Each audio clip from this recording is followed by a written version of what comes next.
Japan's Nintendo is hoping to energize sales after weak demand for its Nintendo 64 and Game Boy players hurt earnings this past fiscal year. CNN's Mark Saltzman reports on an impending launch of a new handheld console that could be the spark Nintendo needs. Parents, get ready. The Game Boy Advance is on the way.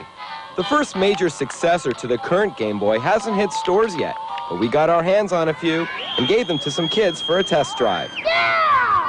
So what makes this new portable player special?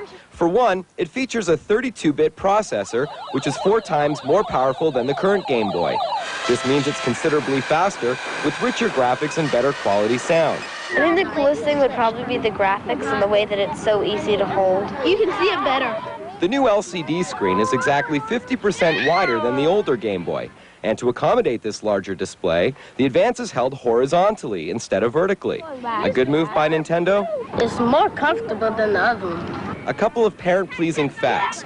Batteries last 50% longer in this new Game Boy, and it's backwards compatible. What that means is it'll play all existing Game Boy and Game Boy Color games, all 1,200 of them.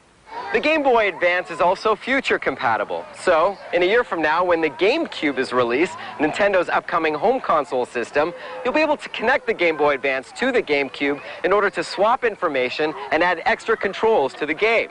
Also, there's cell phone support in the works. So next year, gamers are going to be able to surf online using their Game Boy Advance. That sounds really awesome. Despite what you see here, Game Boys are not just for kids. Nintendo says 45% of all Game Boy players are over the age of 17. Not that hard to believe if you consider this. Gamers who grew up playing Mario and Donkey Kong are now in their late 20s or early 30s. So the big question remains, Why do you put these in stores that we can buy them? it'll hit stores in the U.S. June 11th and will cost about $100, with new games hovering around the $30 to $40 mark. Nintendo says it expects to sell 1.5 million units in the U.S. its first week. Worldwide, Nintendo hopes to move close to 25 million Game Boy Advances over the next year. I'll get it for Christmas. Think Nintendo is overly ambitious? Don't forget, it was Nintendo that made Pokemon a household name. Mark Saltzman for CNN.